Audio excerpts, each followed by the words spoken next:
You want to go next, Joes? No? Yes. Okay. Thank you for asking. Thank you. Welcome everyone to episode 7. Yay. All right.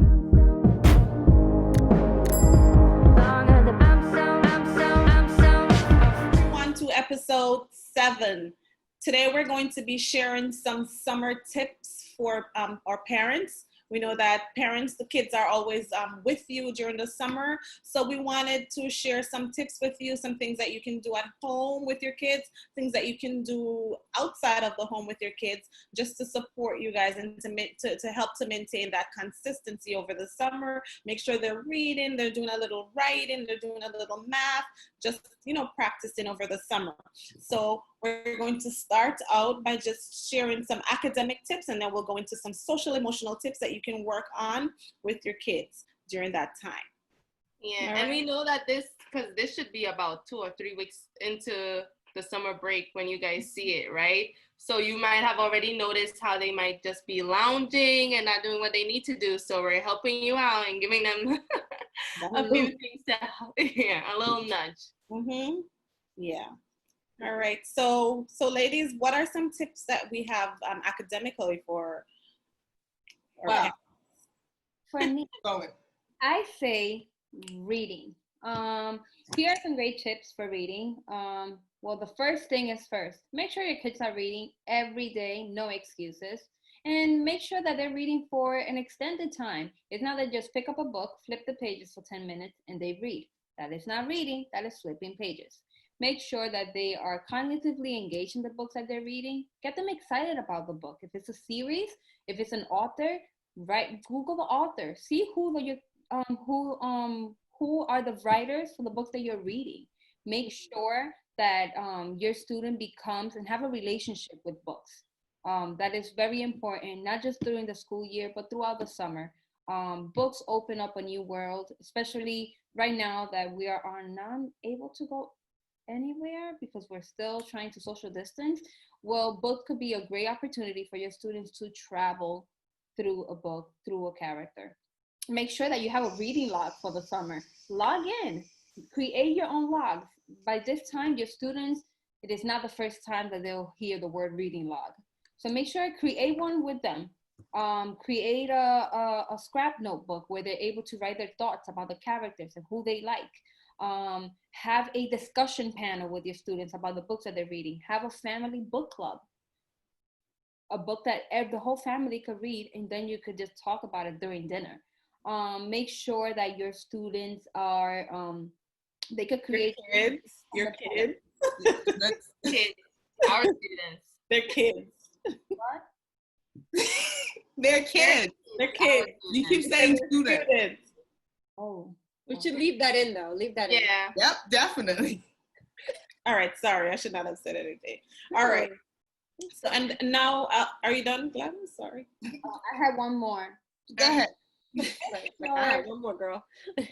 Make sure that you lead by example. So make a summer reading list for yourself and have your kids make a summer reading list that you guys could keep up. A goal, like by the end of the summer, I want to have read 10 books. And that could be a goal that you as a family work on. And that could be a fun way because you could create a tracker to see who is reaching the goal faster, where you are, and just read on. Read on. Yeah. And I'll just go next since I'm going to give you some writing tips. And reading and writing actually go hand in hand. So first of all, I have found that journaling, we've talked about this already, that journaling really, really, works. It soothes the mind. It's very relaxing. And it doesn't seem like, oh my gosh, I'm doing work. I have to get this writing done. I have to write this essay. It's very, it's very relaxed. And parents, just be strategic in how you introduce journaling over the summer. Just let your kids know, hey, we're going to try this. We're going to journal the events that are happening over the summer, and I'll have a journal and you'll have a journal, and we'll track what is happening and writing it. Come up with a plan together. So don't make sure it's not, oh, we're journaling and you're just randomly, journaling from time to time. okay, speak to your kid, okay, John, we're going to do this journaling thing for the summer, but we're going to be journaling every day, or we're going to be journaling 4 to 5 times per week. So let's decide what works for you. When you come to the decision, or you make that decision together, then the kid becomes a part of the whole process, and then they are held accountable for whatever is happening. Because if they're not journaling, you can put it off on them. Hey, John, you said we're going to journal 5 times a week, but you only have 2 entries in your journal. So, when you do that, and they can hold you accountable also, because you're saying, okay, mom, dad, whoever is at home with them, you said you're going to journal to where are your entries. Share the entries with each other, probably daily at the end of the week, whatever, whatever you decide. But journaling is a way to kind of relax them. And because of all that has been happening, the virtual learning, the coronavirus, the riots, and the, what do you call it? Protest. I know it was P. Yes, that word. The protest and all of that that's happening. Have them journal about these things. Have a discussion with them after Gladys, as Gladys suggests, after they read, okay, let's write it down. Let's talk about this. So that's one thing that they can do. In addition, free writing. Free writing is something that I did a few years ago in the classroom, where you can either have them write from their minds, like something that they want to write about, or you can share different kinds of pictures with them, silly pictures, interesting pictures, strange things that are happening. Share that with them and just have them write about it, just freely. Have them write about it until eventually you start structuring that writing into, okay, we need to have a beginning, middle, and end. Okay, now we need to add some details. Before you know it, they're writing experts and they don't even know, because they're having so much fun. So something that they will be engaged. Just bring them in the whole process and have them. And I know writing is something that's very hard for most kids, especially over the summer. Like, you want me to do what? On my summer break? So make it fun, make it exciting, that they'll want to do it. That was one of my favorite tasks as a kid, and you just like brought it back, and I'm like, wow. Given the image and then saying, write a story about this, and just hearing all the different stories too, like, yes, see if it matches up, or I love that. Yeah, so that's a great engaging writing task. I would say, well, I would talk about math, because math is my favorite. Math is my favorite subject. But for math, there's a few things you can do. So math is in everything, like I tell my kids. So it's everywhere, it's in everything. So you can always find a way to do math. And you can start it off simply by, doing things like cooking, baking, putting together blocks and pieces, all that manipulatives and moving around things and counting. You could even let them do math with siblings if they have siblings. So that way they feel like they're teaching a sibling how to count, how to add, things like that. That's one way you can start with math. Then something I feel that's very important, but I feel like so many kids don't know it, they're number facts. So multiplication facts, right? Find a way for them to learn their multiplication facts, no matter what age they are. We had to learn it in Tobago at 7, all. Well, not all. We did 1 to 12, 15, and 20 at 7. So find a way for them to learn their multiplication facts through song, through, drills, through games, any way they can. They need to know their multiplication facts, because just knowing your facts make your math life a whole lot easier. No matter what you're doing, it just makes everything so much easier. With multiplication facts, well, yes, multiplication, I'll get to this in a minute, but also find out what they did in the grade prior and what they're going to do in the upcoming grade. So if they were in 3rd grade and they were multiplying whole numbers, but only like 2-digit, that's what you're doing in 3rd grade, right? 2-digit by 2-digit. And then they're moving to 4th grade and they're doing 3-digit by 2 digits and 4 digits by 2 digits. Find a way to push their thinking that way. And you could make it like, oh, money, or what if you were doing this, and ask questions that pertains to things that they're doing or activities that they're doing, but they're still working on the skills that they need to work on. So find out what they did in the past grade and what's coming up. And teachers send things out, so it's there, for you to know what's coming up. And you should also know like the things that they struggled with. So those are the things that they really should focus on first. And then because kids that come in and they're like, oh, I heard about decimals before. I know how to do that. I know how to multiply because I saw it over the summer. I'm not an expert, but I feel good about it. Those are the ones that really excel at what they need to do. And then word problems. Oh my goodness, kids are too afraid of word problems. So you can find a way for them to do word problems. Start by letting them write their own word problems. To me, that was always fun for the kids in my class. Oh, here's some numbers, come up with a word problem for it. Or use your own numbers and let's switch. You could solve mine, I can solve yours, and let's see if we could understand the word problems from each other. Or you can even give them a word problem without a question. That was another favorite of my kids. Like, I just give you a story and you make up a question to it, and you solve mine, I solve yours. And that makes them feel a little bit more comfortable with word problems, but it also gives them that practice of reading and understanding. Or writing word problem makes you think about what's happening in the problem more, and then that helps them really understand, oh, okay, yeah, if this is, when I write it out, this is what this means. That's what it means right there when I'm solving it, and it's not as hard as I thought it was. So yeah, math is fun. Find a way to make it fun. Make sure they don't think it's hard. Too many people think math is hard, and it's so much fun. So that's my tips. Parents, in order to encourage curiosity, it is going to be very helpful for you to actually try to find some science experiment. You can find them on Pinterest, and you can actually encourage the kids to experiment with elements, ask questions, find answers. So go on Pinterest and you'll find a lot of links. Yeah, and similar to science with social studies, let me just get this out there that math was actually my favorite. But since we have a math teacher on the line, she has to tell you guys what to do. I knew that hurt, Tabby. I knew it hurt. So bad. But social studies is also one of my favorite. And parents, honestly, this is a time for you, similar to science, where it's a lot of hands-on activities that you can do. Like, you can create travel brochure. You and your child could research maybe a country that you wish you could visit this summer, but you didn't get a chance to visit because of what's happening in the media. Or maybe it's a place that you visit before and you're trying to convince other people to go. So you can get very, very creative.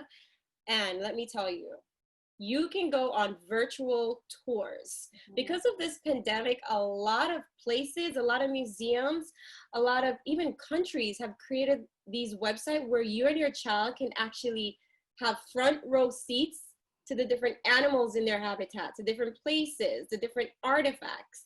And speaking of artifacts, you can never go wrong with that. Grab some Play-Doh, grab some dough, and you can make an artifact of China if you choose to study China over the summer, or somewhere in Peru. It's really up to you. Social study is a form of science, I would say. So you can do a lot of experiment, a lot of hands-on activity, and it involves reading and writing. You can push your child to read more about what's happening in the world, like about current events, and have them either reflect in your journal, like Terlia was saying earlier. You can reflect in your journal about, how they're feeling about what's happening around them. So yeah, I hope you guys have a fun time. Yeah.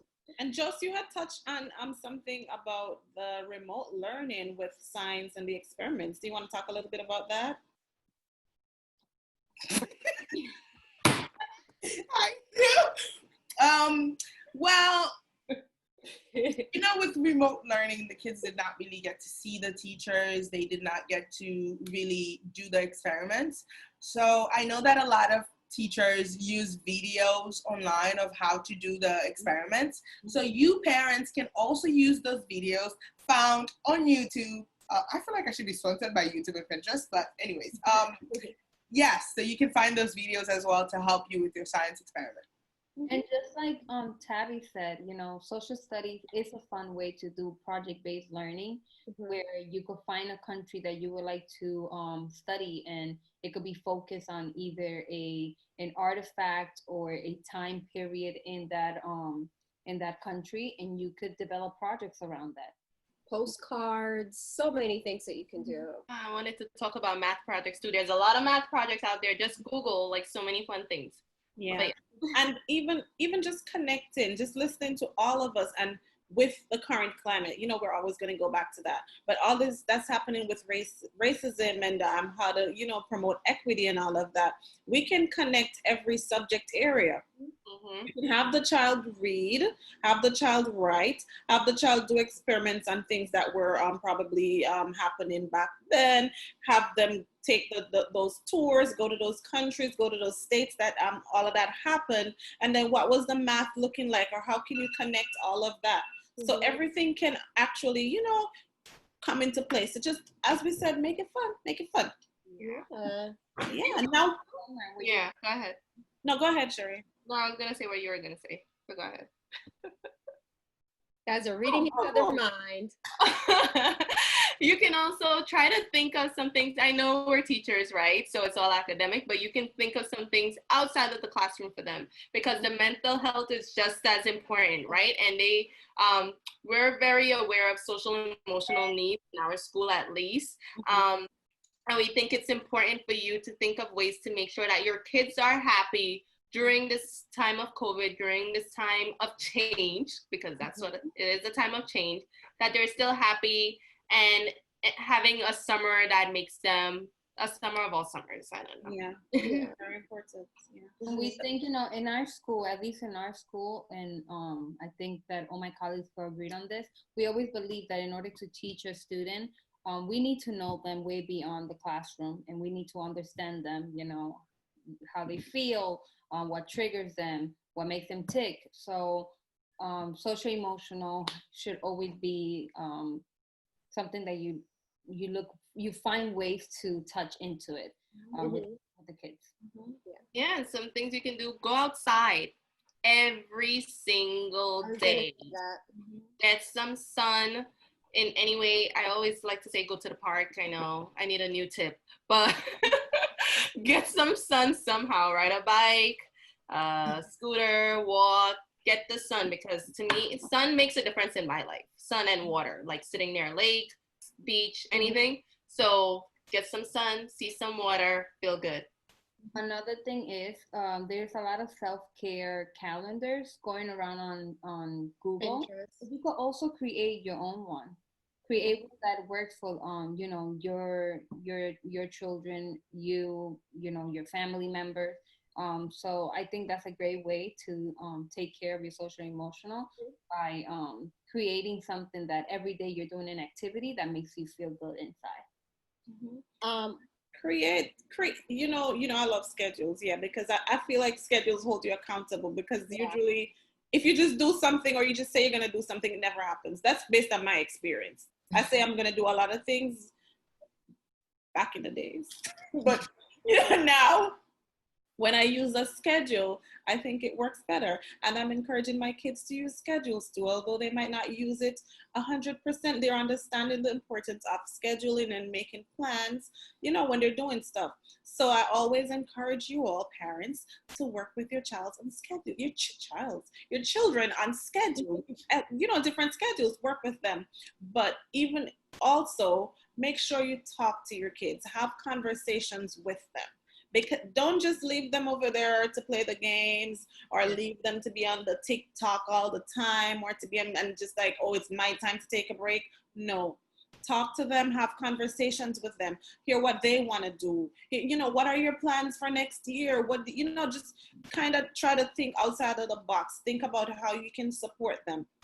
Use summer not only as a time to have fun with your kids, but as a time to teach them that you are preparing yourself for the next step in your life, for the next level in your life. So think about that also. So I don't want it to sound like, oh, it's all about work, but have just like us as Black parents, like we need to have our kids change their mindset. We need to have them understanding that planning is important, that thinking ahead is important, that we need to think of the future. So when they're moving from elementary to middle school to high school, when they're ready for college, they already have that kind of mindset in place that when they go into the workforce, they're competitive, they're able to handle themselves, they're able to advocate for themselves. So just let them do all of that too. Let that be a part of their routine.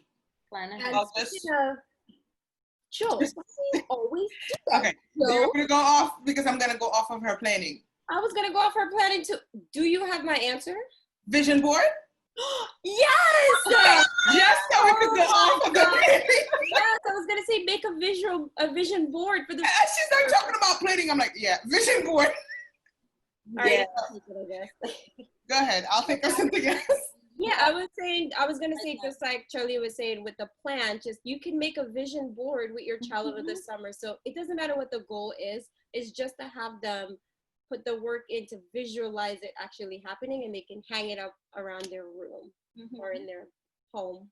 That's what I was gonna say, Jose. Yeah, I definitely agree with Tabby with the vision board, like setting goals and talking about their dream. It could be, because we're talking about elementary kids right now, it could be something very small, just putting plans step by step in order to achieve those goals. Another thing I was thinking about is acts of kindness. Now, we are in a world where everyone could benefit from an act of kindness. Just sitting down and thinking about a project you and your child could do to help someone out. Yeah, that would be a good idea. I like that. Yeah, me too. And if I can just share a personal story. So I did not go to high school in America, right? So I am not very privy to the whole process, and I really don't understand. Whatever information I have is based on what I hear from you ladies or what I hear from other people. So I Nicarlia, that's my daughter Nikki, she's going to 11th grade, and I was thinking, oh my God, I don't really know what the process is. I don't know what happens next. I don't know what kind of information. I don't know all the colleges. I hear, oh, this college is a good college.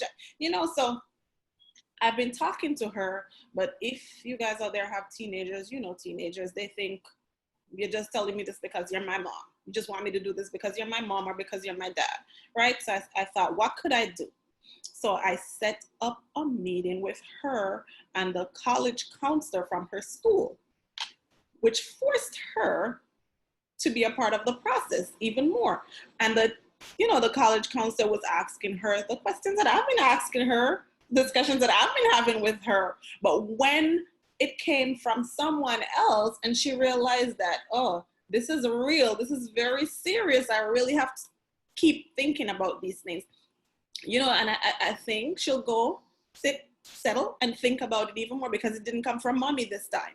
So be strategic about how you do those stuff for your kids, because as they get older, it's gonna get harder. You get pushbacks. I don't know if that's a pushback, girl. You be falling on the ground. Knock you over. So prepare. Yeah. Those are very good tips. But all in all, like, enjoy your summer with them. I know you spent a lot of time at home together, but that time was so constricted because you were working, they were in school, and summer, everyone knows it as a time of fun. So still try to have that fun, but still keep them in line. Yeah. Especially because they were out of the building so much this year. Yeah. So think about that. Yeah. Have a fun summer. They really do. Yeah. Yeah. But we want you to have fun and enjoy summer and just be mindful that we are creating and building leaders. Yes. Don't forget. All right. Lifelong learners and leaders. Yeah. Don't forget to comment, share, and like. There you go. And And subscribe. my YouTube. And press the notification button. I'm learning YouTube things. No, but seriously, you guys should really comment. We would love to hear what you have to say, like what you think about what we're saying in the videos. If you have any ideas that you'd like to share, comment below. We want to hear your voice as well. Any topics you want us to talk about, let us know. We're open to suggestions, and we just really want to hear what you think of you know, some of our discussion, and if you have an opinion about them, or just comment. Yep. And we hope you have a great summer. Well, you'll be into summer, but enjoy your summer. The rest of your summer. We hope you're enjoying Productive summer. it. Bye. Bye.